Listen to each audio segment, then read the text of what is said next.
안녕하십니까. 저는 고려의 11 행정사사무소의 임현행사입니다. 오늘은 음주운전을 했을 때 받게 되는 법적 불이익으로서 벌금 등 형사처분의 문제와 면허정지, 면허 취소와 같은 행정처분의 문제에 대해서 언론 보도된 사실관계를 바탕으로 해서 그 쟁점 중심으로 살펴보도록 하겠습니다. 오늘 영상의 내용이 도움이 되었다면 구독, 좋아요 부탁드리겠습니다. 그리고 이 영상의 끝부분에는 관련 영상이 연결되어 있으므로 필요시에는 참고하시기 바랍니다.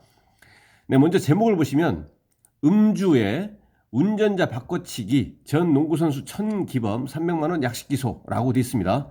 네, 그 내용을 계속 보시면 만취 상태로 차량을 운전하고 출동한 경찰에 거짓 진술을 해 운전자 바꿔치기를 시도한 전직 프로 농구선수가 약식 기소됐다. 1일 법조계에 따르면 인천지검은 지난 2월 도로교통법상 음주운전 혐의로 전 프로 농구 삼성 썬더스 소속 천기범 씨 27세를 벌금 300만 원의 약식 기소했다. 약식 기소란 검찰이 피의자를 정식 재판에 넘기지 않고 서면 심리 등을 통해 벌금형을 내려달라고 법원에 청구하는 절차다라고 되어 있는데요. 검찰에서는 수사를 음주운전 혐의에 대해서 수사를 종료하고 나서 법원에다가 형사처벌을 해달라고 기소를 했습니다. 공소 제기를 했습니다. 그래서 기소를 하는 경우에는 정식으로 기소를 하는 정식 기소가 있고, 그것은 이제 형사 피의자가 형사 피고인으로 신분이 바뀌면서 법원에 출석해서 재판을 받아야 됩니다. 판사 얼굴을 보고 재판을 받고 법원에서 이제 판결로서 형을 선고하면 검찰에서 이제 형을 집행하게 됩니다. 근데 이 약식 기소는 약식으로 재판에 넘기는 겁니다. 벌금형에 처해달라고 하면서 약식으로 재판에 넘기는 겁니다. 서류만 넘기는 것입니다. 그래서 구약식 명령, 약식 명령 청구 뭐 이렇게 하는 이런 용어를 사용하는데요. 그래서 약식으로 넘겼을 경우에는 판사 얼굴을 보지 않고 판사가 서류로만 판단해서 약식 명령의 형식으로 형을 선고합니다. 약식 명령의 형식으로 형을 선고하고 서류로만 이제 재판하는 것이기 때문에 일반적으로 검찰에서 얼마에 처해달라고 약식 기소하면 대부분 거의 그대로 약식 명령에 의해서 벌금형이 선고됩니다. 그러니까 이 경우에도 검찰에서 벌금 300만 원에 처해달라고 약식 기소를 했기 때문에 다른 특별한 사정이 없는 이상 법원에서는 약식 명령에 의해서 벌금형 300만 원이 선고될 것이다 라는 것입니다. 그러면 이제 벌금형이 이제 선고가 되면 약식 명령으로 이에 대한 불복 절차는 이제 7일 이내에 정식 재판을 받을 수 있게 해달라라고 해서 정식 재판을 청구할 수가 있습니다. 그러면 정식판 청구가 되면 그 심리가 일이 결정이 되면 법원에 출석해서 판사 얼굴 보고 이제 재판을 받고 그 재판 결과에 따라서 이 300만 원의 벌금형이 이제 다소 감경될 수 있습니다. 그런데 또 올라갈 수도 있습니다. 올라갈 수도 있다라는 거죠. 감경될 수도 있지만 올라갈 수도 있고, 그렇지만 대부분의 경우에는 약식 명령에 의한 벌금형 그대로 이제 유지가 됩니다. 올라가지도 않고 내려가지도 않는다라는 거죠. 대부분은. 그래서 검찰에서는 이제 벌금형 300만 원의 약식 기소를 해달라라고 약식 기소를 했기 때문에 이제 법원에서 이제 공은 이제 모든 자료는 법원으로 넘어갔기 때문에 법원에서는 다른 특별한 사정이 없는 이상 벌금형 300만 원으로 약식 명령으로 형 선고를 하게 될 것이라는 얘기입니다. 물론 이제 이론상으로 이런 경우에도 거의 적용이 되지 않지만 검찰에서 약식 기소하더라도 법원은 판사는 검사의 이러한 그 약식 기소한 거에 반드시 구속되는 것은 아니기 때문에 검찰에서 약식 기소를 하더라도 법원에서 정식으로 하자, 공판으로 하자 하면은 이제 공판 절차를 거쳐서 판결로서 형 선고를 할 수도 있는 겁니다. 근데 초범이고 사고도 없고 뭐 이렇게 경미한 사안에서 사실관계가 분명하고 그러한 경우에는 약식 기소하면 대부분 또 약식 절차에 의해서 약식 명령으로 거의 그대로 검찰의 의견과 동일하게 형 선고를 하더라라는 것입니다. 그래서 여기서는 이제 300만 원의 약식 기소를 했다는 것입니다. 이 사실관계의 내용은. 천 씨는 지난 1월 19일 오후 9시께 인천 중구 영종도 운서동에서 100m가량 음주운전을 한 혐의를 받았다. 음주운전 혐의입니다. 경찰은 흰색 그랜저 차량이 아파트와 연결된 보행자 계단에 걸쳐 있다는 신고를 받고 누군가의 신고를 한 거죠. 출동해서 차량의 뒷좌석에 앉아있던 천 씨를 발견했다. 당시 운전석은 비어 있었고 조수석에는 여자친구 A 씨가 타고 있었다라는 겁니다. 그러니까 경찰에 신고를 받고 갔더니 운전석에는 아무도 없고, 그다음에 조수석에는 여자친구가 있었고, 이 운전자 이 천 씨는 뒷좌석에 있었다라는 겁니다. 예, 뒷좌석에 이 천 씨가 있었다. 출동 경찰이 운전자가 누구였는지 이렇게 물었다는 얘기입니다. 운전자가. 왜냐하면 운전석이 없으니까. 그래서 천 씨는 대리기사가 사고를 내고 도망쳤다라고 진술을 했다라는 겁니다. 그러면 대리운전 기사가 운전을 한 거죠. 대리운전 기사가 운전하고 사고 내서 이제 도망쳤다라고 이제 진술을 했습니다. 그래서 천 씨가 경찰에 대리기사라고 제시한 연락처는 보험사 관계자 번호였던 것으로 드러났다라는 거죠. 대리운전 기사가 아니고, 그러니까 허위의 진술을 한 겁니다. 이 천 씨는 그 대리운전 기사가 사고를 내고 도망갔다라고 하면서 허위의 진술을 한 겁니다. 내가 운전했다라는 것은 아니죠. 그런 말을 한 것이 아니고 대리운전 기사가 사고 내고 도망쳤다라고 했지만 알고 봤더니 그는 보험사 관계자였고 허위의 진술이다라는 겁니다. 조사 과정에서 천 씨는 A씨가 운전했다고 진술했다라는 겁니다. 그러니까 또 바뀝니다. 대리운전 기사가 사고를 내고 도망쳤다고 했더니 알고 봤더니 보험사 관계자였고, 또 조사하는 과정에서는 A씨가 운전했다고 진술한 겁니다. 여기서도 이제 허위 진술인 거죠. A씨. 조수석에 타고 있었던 여자친구인 A씨가 운전했다고 진술을 한 것이고요.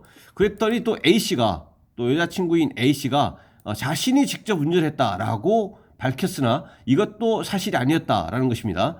경찰은 인근 그 CCTV 영상을 분석해서 천 씨가 운전한 것으로 확인했다라는 겁니다. 그렇다면 여기서 음주 한 채로 운전한 사람은 이제 천 씨이고, 천 씨가 이제 그 운전자인 것이고 뭐 대리운전 기사는 여기서 등장하지 않고, 보험사 관계자 번호는 있었지만 이 보험사 관계자가 운전한 것이 아니고, 그리고 이제 그 천 씨는 진술하기를 최초에 허위 진술한 것은 대리운전 기사가 사고 내고 도망쳤다라고 허위 진술했고, 이 차는 이제 여자친구 A씨가 운전했다라고 진술했지만 이것도 그 허위였었고, 그런데 여기서 여자친구가 자신이 운전했다, 내가 운전했다라고 했다라는 얘기입니다.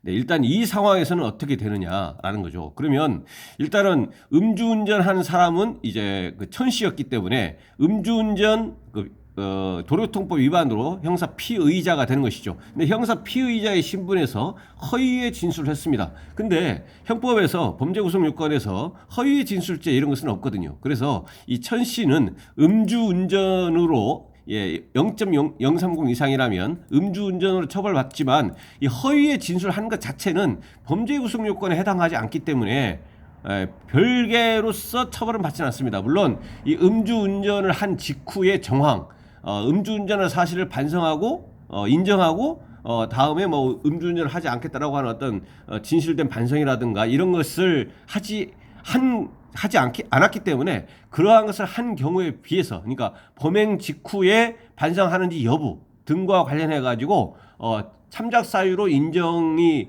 될 수 있었을 그런 인정하고 반성한다면, 여기서는 인정하지 않고 허위 진술을 했다는 부분이 불리한 요소로, 그러니까 이제 형이 다소 가중될 수는 있는 것이죠. 범행 후의 정황 등과 관련해서. 그렇지만 진술 자체를 허위로 했다고 해서 그것이 범죄구속요건에 해당하지 않기 때문에 별개의 범죄는 되지 않는다는 얘기입니다. 이거하고는 다르죠. 뭐냐면 국회나 또는 다른 재판 과정에서 법정에서 증인 선서를 해가지고 증언을 했는데 그 증언의 내용이 허위더라. 그러면 그는 위증죄로서 별개의 그런 범죄 구속 요건이 있기 때문에 위증죄로서 처벌을 받습니다. 단지 여기에서 허위의 진술을 했다는 것은 여기서는 뭐 위증죄 여기서 해당하지 않는다. 왜냐하면 법정이나 국회에서 증인 선서를 해서 하는 증인이 아니기 때문에. 그래서 형사 별개의 그거에 과 관련한 별개의 범죄 구속 요건은 없다는 얘기입니다. 물론 여기서 폭행 협박이라든가 수반되지 않기 때문에 공무집행 방해도 없는 것이고, 다음에 위계에 의한 공무집행 방해도 성립되지는 어렵다라는 겁니다. 여기서는 왜냐하면 이 형사 피의자가 허위의 진술을 한다라고 한다면 그러한 허위 진술에 대한 실체적 진실을 규명할 그 책임은 이거는 수사기관에 있기 때문에 여기서 이 운전자가 허위 진술을 했다는 사실만으로는 별개의 범죄 구속 요건에 해당하지 않는다라는 겁니다. 그런데 이 여기 조수석에 타고 있었던 이 여자친구는 다르죠. 여자친구는 음주운전 안 했다면 형사 피의자는 아닙니다. 형사 피의자는 음주운전 피의자는 아닌데 여자친구가 여기서 뭐라고 했냐면 자기가 자신이 직접 운전했다고 했습니다. 내가 운전했다는 얘기죠. 사실은 이 천 씨가 운전했는데 그 A 씨가 내가 운전했다라고 했다는 얘기입니다. 그러니까 A 씨가 음주운전을 했다는 사실을 알면서 A 씨가 내가 운전했다라고 한다면 A 씨가 음주운전 혐의에 대한 형사 피의자, 그러니까 범인인데 이 범인을 이제 도피 은닉을 시키는 것이기 때문에 이 A 씨는 범인 도피 은닉죄로 처벌 대상이 될 수가 있습니다. 이 A 씨가 음주운전을 했는데, 천 씨가 음주운전을 했는데 그 동승자 조수석에 있었던 여자친구가 내가 운전을 했다라고 하면서 이 범인 A 씨를 도피 은닉하는 것이기 때문에 범인 도피죄로 처벌받을 수가 있다는 얘기입니다. 근데 이 지점에서 A가 단독으로 내가 음주운전을 했다. A 씨가 그러니까 천 씨를 A 씨 입장에서는 이제 보호할 목적으로 내가 음주운전했다라고 하면서 단독으로 그러한 그 범인 도피 행위를 했다면 A 씨는 범인 도피 은닉, 범인 도피죄로 이제 처벌을 받고 끝나겠지만 A 씨가 이러한 범인 도피 행위를 실행하는 그 과정, 절차, 그 동기에 있어서 천 씨가 최초에는 이 A 씨가 범인 도피 의사가 전혀 없었는데 이 천 씨가 천 씨가 A 씨에게 내가 음주운전을 했는데 내가 음주운전 처벌을 받고 하면 여러 가지로 복잡한 상황이 발생할 수도 있으니 너가 음주운전을 한 것으로 해다오 이렇게 해서 A 씨는 원래 최초에는 자기가 음주운전을 했다라고 진술할 의도가 전혀 없었고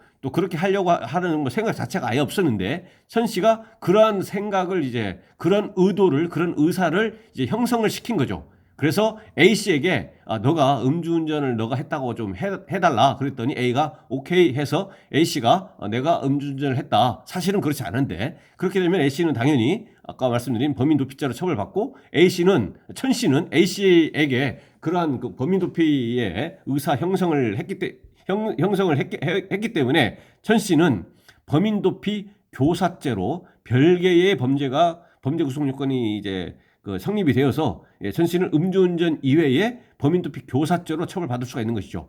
그렇게 되는 것이고요. 그 다음에 이 A 씨가 이 상황을 봐서 내가 음주운전을 했다고 해야 되겠다라고 일단은 이 범인 도피의 실행 의사를 가진 상태에서 이 경찰에서 이제 질문을 한다거나 그러면은 이제 진술을 해야 되기 때문에 그러한 것들에 대해서 A 씨가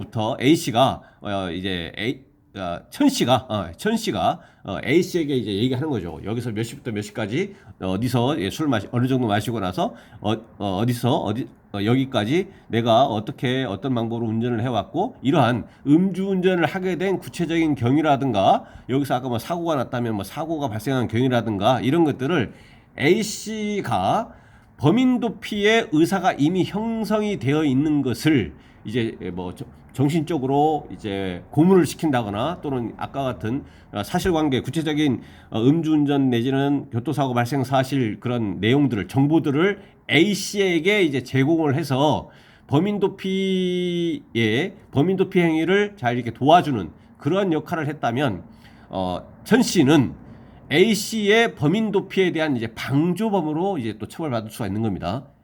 이 A 씨가 여기서는 이제 범인 도피가 천 씨의 그 어떠한 조력을 받지 않냐고 A 씨가 단독으로 내가 했다라고 하면 범인 도피 죄로 처벌받는 것이만 자기가 자유롭게 이렇게 한 것일 한 것이니까 단독으로. 근데 그 과정에서 천 씨가 범인도피 교사 또는 방조 행위가 있었다라고 하면 천 씨는 음주운전 이외에 범인도피 교사 또는 방조죄로 처벌받을 수도 있다라는 것이죠.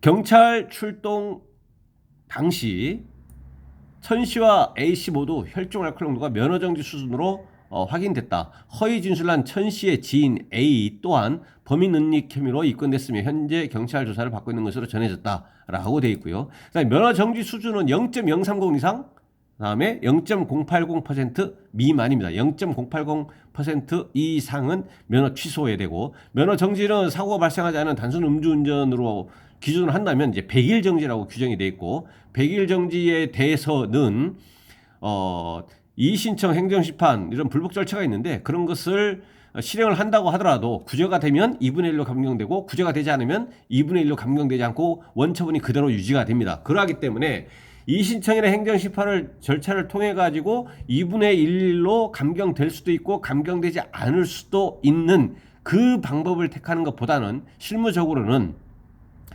도로교통공단에서 특별교통안전교육 1차를 이수하면 100일 정지에서 20일 감경, 면허정지 20일에 대해서 감경을 해주고, 1차 이수를 한 사람에 한해서 2차 교육을 다시 이수하면 추가로 30일 면허정지 기간에 대해서 감경을 해줍니다. 그래서 최종적으로 50일 면허정지 기간에 감경을 해준다는 얘기죠. 그렇다면 이러한 도로교통공단에서의 특별교통안전교육 1차, 2차를 전부 이수한다면, 그러한 교육 이수를 하기만 한다면, 교육 이수가 충족되기만 한다면 100% 면허정지 50일 기간의 정지에 대해서 감경될 수 있기 때문에, 실무적으로는 이의신청이니 행정심판이니 이런 불복 절차를 통하는 것보다는 도로교통공단에서의 특별교통안전교육을 택하는 경우가 실무적으로 대부분이다라는 것입니다. 그래서 면허정지 처분에 대해서는 특별교통안전교육, 도로교통공단에서 그 교육을 이제 받는 것을 고려할 필요가 있다라는 것이죠. 왜냐하면 면허정지 기간이 그 교육만 이수해버리면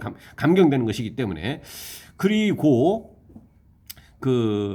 여기에 본 내용, 여기 보시면은 이제 벌금이 결과적으로 벌금 300만 원의 기소를 이제 한 것이고, 음주운전 혐의로. 그리고 여기서는 이제 사고에 대한 것은 이제 구체적으로 나오지는 않았습니다. 구체적으로 나오지 않았고, 다음에 실제 이제 천기범 씨, 이 음주운전을 한 운전자의 경우에 범인도피 교사 또는 방조 혐의에 대해서도 나오지도 않았습니다. 그래서 단순 음주운전을 기준으로 한다면 벌금 300만 원이라면, 그리고 면허 정지 수준이라고 했습니다. 그러면 0.030 이상 0.080% 미만인데, 벌금 300만 원의 약식 기소를 했고, 이제 법원에서 다른 특별한 사정이 없다면 벌금형 300만 원 약식 명령으로 형 선고를 하게 될 건데, 그럼 벌금형 300만 원을 기준으로 미루어 짐작하건대, 그러면은 이제 음주 수치는 0.050대에서 0.060대 그 정도 음주 수치로 추정이 됩니다. 0.07 정도 되면은 400만 원 정도 이렇게 되고 이렇게 하기 때문에, 그래서 이 운전자의 음주 수치는 0.050에서 0.060대 이 정도로 이제 추정이 됩니다. 그래서 이제 벌금형에 대해서는 아까 말씀드린 것처럼 약식 명령이 나오면 그에 대해서는 7일 이내에 약식 명령에 불복해서 다시 정식판 청구를 할 수 있다라는 것이고, 면허 정지에 대해서는 이의신청, 행정심판 이런 것도 불복 절차가 있지만 실무적으로 도로교통공단에서의 특별교통안전교육을 받는 것이 대부분이더라라는 겁니다. 하단에 있는 워딩은 이러한 이유로 인해서 이제 은퇴까지 하게 됐다라는 내용입니다. 네, 그래서 오늘은 음주운전을 하게 됐을 때 받는 법적 불이익에 대해서 언론 보도 내용을 토대로 해서 살펴봤습니다. 네, 오늘 영상의 내용에 질문 있으시면 댓글 남겨주시고, 그러면 대댓글이나 별도의 영상으로 답변 드리겠습니다. 오늘 영상의 내용이 도움이 되었다면 구독, 좋아요 부탁드리겠습니다. 네, 감사합니다.